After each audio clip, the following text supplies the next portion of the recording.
गीता जी, हाँ जी, जय श्री राधे। सादर प्रणाम गुरुदेव। गुरुदेव, प्रभु भक्ति में जब मन लगता है तो आनंद आता है, सुख का अनुभव भी होता है, लेकिन जब दुख आता है तो ये लगता है कि प्रभु ने हमें ये दुख क्यों दिया। मन पीछे हटने लगता है भक्ति से, अपने विचारों सही पर पूछो, नियंत्रण। किसका प्रश्न है? अभी प्रभु की भक्ति का आनंद नहीं मिला। अभी जो आनंद मिला प्रभु की भक्ति करते हुए विषय आनंद मिला, अनुकूलता। समझ रहे ना? अनुकूलता, हमारी चाहत की पूर्ति, विषय आनंद। भगवदानंद नहीं मिला। जिस दिन भक्ति करते हुए भगवदानंद मिलेगा तो भारी से भारी प्रतिकूलता में भी कृपा का दर्शन होगा। प्रश्न नहीं उठेगा क्यों हमको कष्ट दिया गया। ये वो उपासक बोल रहा है जो ना शुद्ध शरणागत है और ना निरंतर भजन होता है और ना भी उसे भगवदानंद का अनुभव हुआ है। चाहे वो स्त्री हो चाहे वो पुरुष हो, अभी वो विषयानंद का स्वाद ले रहा है, छोटी मोटी भक्ति कर रहा है, अनुकूलता को भगवान की कृपा मानता है, प्रतिकूलता में भगवान से अश्रद्धा या प्रश्नवाचक चिन्ह खड़ा कर देता है। ये अभी कमजोरी भक्ति की है, क्योंकि अनुकूलता और प्रतिकूलता इंद्रिय और शरीर मन को लेकर है।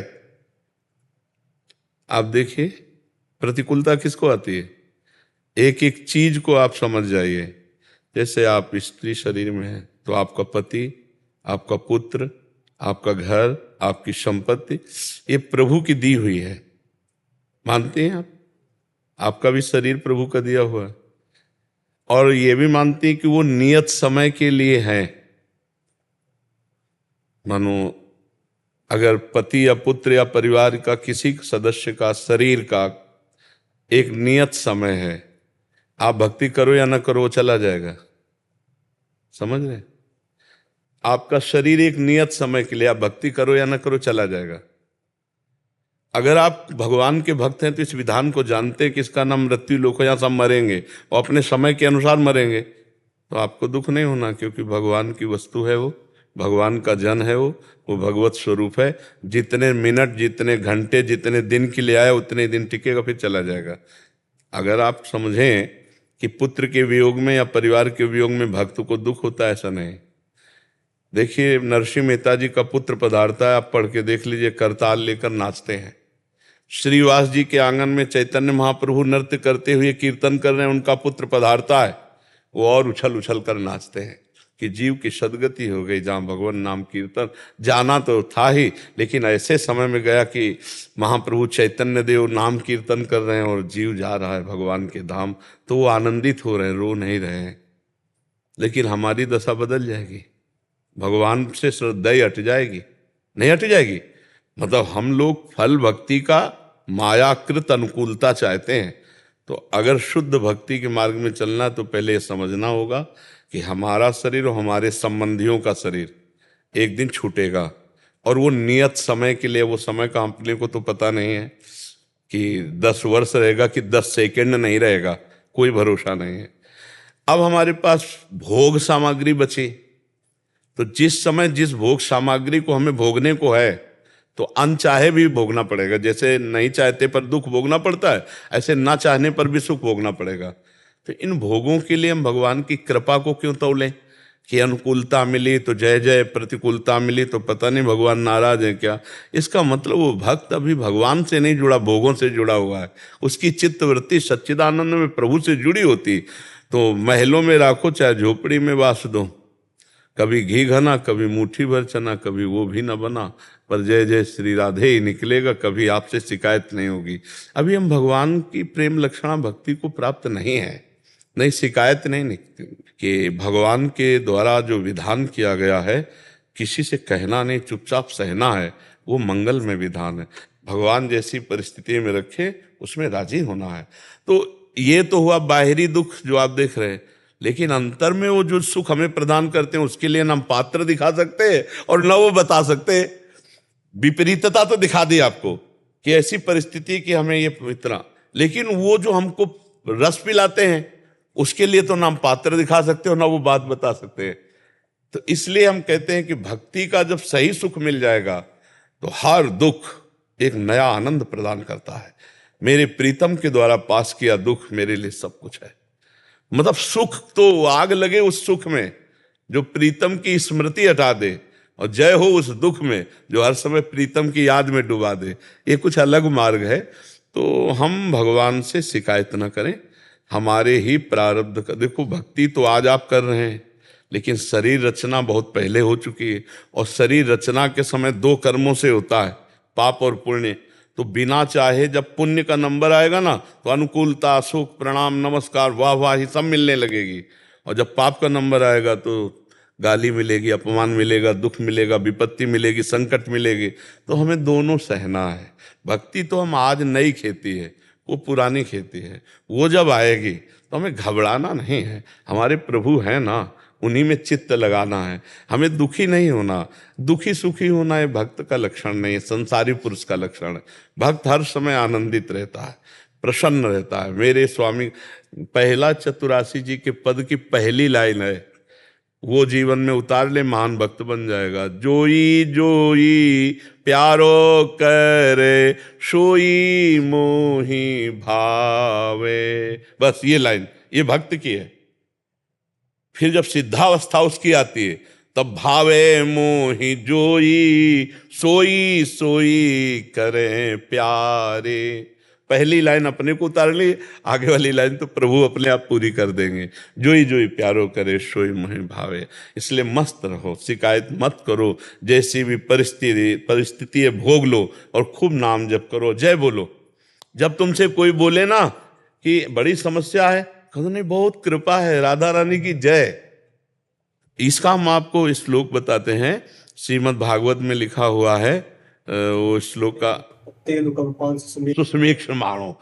जब हम प्रतिपल भगवान की कृपा का दर्शन करते रहें, जो प्रारब्ध के अनुसार सुख दुख आवे उसे भोग ले, और हर समय भगवान की कृपा मनाते रहें, जय हो भगवान की बड़ी कृपा है। तो बोले वो ऐसे परम पद को प्राप्त हो जाता है जैसे पिता की प्रॉपर्टी पर पुत्र का अधिकार हो जाता है। हर समय कृपा देखना, जय हो भगवान आपकी बड़ी कृपा है, श्री जी की बड़ी कृपा है। बोले पुत्र मर गया, कृपा मना रहे हो? हाँ हाँ, मेरा नहीं था, उनका था, उन्होंने इतने दिनों के लिए सेवा दी थी, अब बुला लिया अपने पास, जय हुआ। पर ये महान भक्त की बात है। साधारण में तो फिर ऐसा लगेगा कि एक ही पुत्र था और उसको भी ले लिया। दोनों तरह के हमने भक्त देखे हैं। एक बहुत अच्छे सुप्रीम कोर्ट के वकील हैं, तो सोचो कितनी संपत्ति होगी, और अकेला लड़का था और पधार गया। तो ऐसे वो बता रहे थे जैसे कोई मतलब गांव की बात हो, क्यों आपका एक ही पुत्र था और ठाकुर जी ने उसे ले लिया, बस अब आशीर्वाद दीजिए कि हर समय भगवान का चिंतन होता रहे। और हंस हंस के बात कर रहे थे। तो हम कहा आपका? बोले जी वो शिष्य है। ऐसे ऐसे बात कर रहे थे मानो कोई दुख नहीं है। क्यों? क्योंकि वो समझ रहे हैं। और एक आए थे तो उन्होंने कहा हमारी अश्रद्धा हो गई है, वो तो केवल हम आपको बताने आए। तुम कहा क्या? बोले हमारा नवीन बच्चा था, हमने कोई अपराध नहीं किया, ना बच्चे ने अपराध किया, भगवान ने उठा लिया। क्यों? हमारी अश्रद्धा हो गई। ये है नास्तिकता की जो अंदर कहीं ना कहीं रेखा थी। अब प्रतिकूलता आई और उसने अपना रूप रख लिया। नहीं भाई, यहां से जाना है, यहां से हमें देखो, भगवान सर्वसमर्थ हैं, लेकिन दशरथ जी की आयु पूरी हो गई, तो भगवान अपनी माताओं को वैधव्य से बचा सकते थे, भगवान ही है, लेकिन नहीं बचाया ना। पधार गए दशरथ जी, राम राम कहते हुए शरीर छोड़ दिया। भगवान जिनके पुत्र हैं तो बचा नहीं सकते थे? अरे कर तुम अकर तुम अन्यथा कर तुम, भगवान है, बचा। लेकिन भगवान वही विदा। देखो भगवान अवतरित हो रहे हैं मथुरा में, कहाँ? जहाँ देवकी वसुदेव हथकड़ियों में। अब इन पर विचार करना चाहिए कि हमारे तुम्हारे कर्म तो मतलब भोग, ये महापुरुष हैं, कहाँ जन्म ले रहे हैं भगवान? अब जब विचार परिस्थिति, अच्छा नवजात भगवान को तत्काल हटा देते हैं कंस के भय से, कैसा मतलब कितना बड़ा दुख का विषय। सोचो इंद्र नीलमणि कांति मनोहर लाल जी को, जो अभी बालक प्रकट हुए हैं, उनको अभी हटाना है। बड़ा विचित्र ये सब। तो इस संसार में आने पर, अच्छा फिर इसके बाद वो इतना प्यार ब्रजवासियों से, यशोदा मैया नंद बाबा 11 वर्ष से प्रकट लीला में देखो तो चल दिए ना, लौट करके फिर मथुरा से चल दिए तो द्वारिका, और द्वारिका से परम ये दिखाया भगवान ने कि देखो ये मृत्यु लोक की ऐसी लीला है और ये सबको सहना पड़ेगा। इसीलिए अध्यात्म से जुड़कर हम इतने मजबूत बने कि हमें कोई दुख तोड़ ना पावे, कोई मोह, कोई अज्ञान, कोई राग हमें नहीं तो। अच्छा, अब जैसे आपका दिमाग इस निगेटिव भाव में आ गया, कोई रक्षा नहीं करते। देखो इतना देर से हम भजन कर रहे हैं, एक माई थी बोला सब छूट गया हमारा। हम तुलसी जी को जल चढ़ाती थी, शंकर जी को जल चढ़ाती तो सोमवार व्रत रहती तो हमारा पति मर गया, तो अब हमारी कहीं श्रद्धा नहीं रह गई। देखो श्रद्धा ना रहना ये तुम्हारे अज्ञान की बात है, पति का जाना उसका नियत राइट टाइम है। एक भी श्वास कोई, जैसे आप 50 वर्ष की कमाई में अरबों रुपया कमाया और आप कह दो कि ये अरबों रुपया नाम कर देंगे, एक श्वास बढ़ा दो तो एक श्वास भी आपकी प्लस नहीं होने वाली, पक्का समझो। और कोई लाख उपाय कर ले, एक श्वास भी माइनस नहीं होने वाली। रहुरे जीव निशंक, इसलिए निर्भय हो जाता है जब ज्ञान हो जाता है ना। अच्छा, जाना तो सबको है, कोई तैयार हो रहा है, कोई जन्म ले रहा है, किसी का विमान तैयार हो रहा है, रस्सी से कसा जा रहा है, और किसी के यहाँ थालियां बज रहे। ये भगवान का खेल चल रहा है। तो इसलिए हमें अपनी भक्ति को बहुत पुष्ट रखना है। हमारा जीवन भगवान के लिए है, हमारा परिवार भगवान का है। अब आना जाना तो इसमें लगा ही रहेगा। अब हमको अपनी भक्ति नहीं छोड़नी, ये जन्म हमें बर्बाद नहीं करना। अगर इस जन्म में भक्ति कर ले गए तो फिर भगवान की प्राप्ति हो जाएगी। मानव देह भगवान की प्राप्ति के लिए आना जाना है तो लगा। और देखो हम आपको सच्ची बताएं, केवल अज्ञान की बात है, नहीं तो पत्नी का अगर स्वार्थ बिगड़ जाए तो पति की हत्या कर दे, पति का स्वार्थ बिगड़ जाए तो पत्नी की हत्या कर दे, पुत्र का स्वार्थ बिगड़ जाए तो पिता की छाती में चाकू मार के फाड़ दे, और पिता का स्वार्थ बिगड़ जाए तो पुत्र को जहर खवा दे। ये आप सब देख रहे हैं ना चरित्र। और अगर भगवान समय से ले लिए तो तुम्हारी श्रद्धा जा रही हो, तुम ले लेते हो।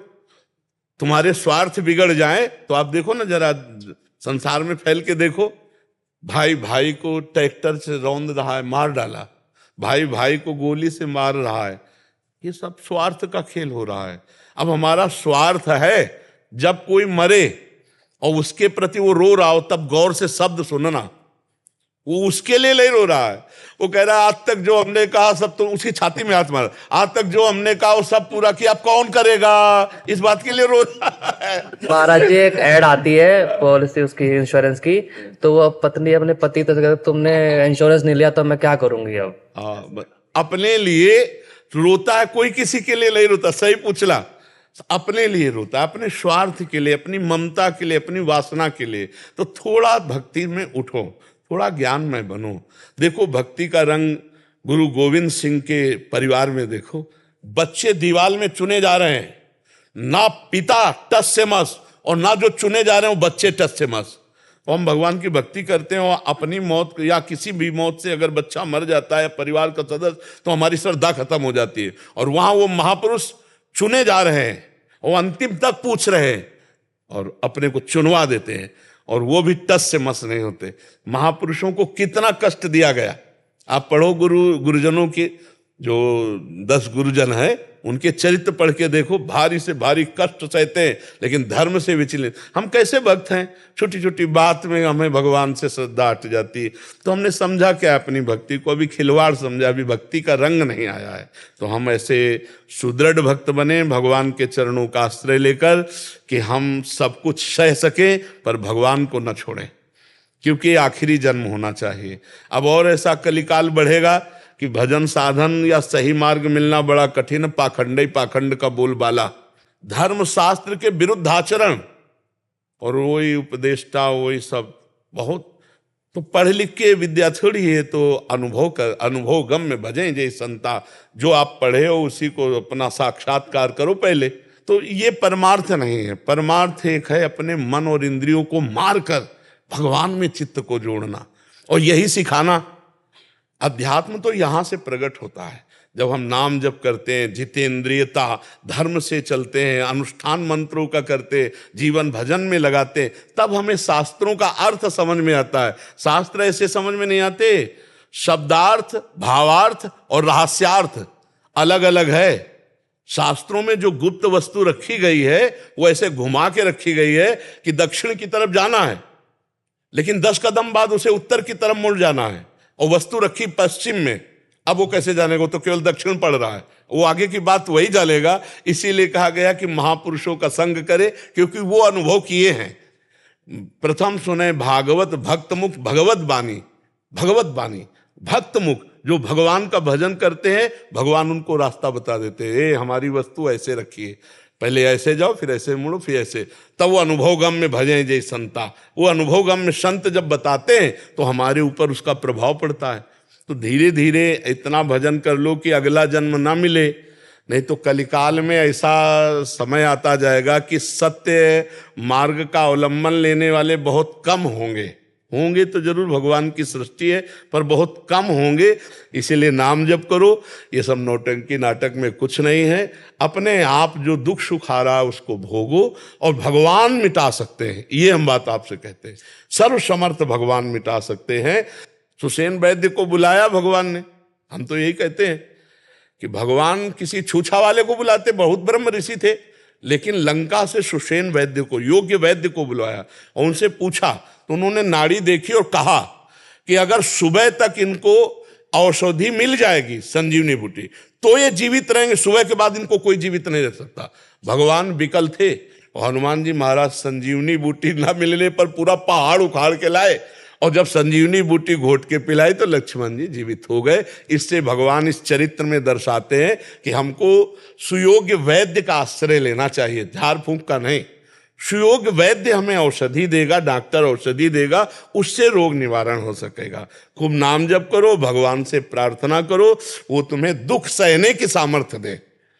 दुख मिटाने के लिए हम तो नहीं प्रार्थना करते, हम ये कहते हैं कि हमको दुख सहने की सामर्थ्य दो प्रभु। आपके द्वारा जो मेरे कर्म के अनुसार किया गया विधान है उसको मैं सह जाऊं, आपको भूलूं नहीं, आपको प्यार करूं और आपके प्यार में मस्त रहूं, यही भक्ति का स्वरूप है।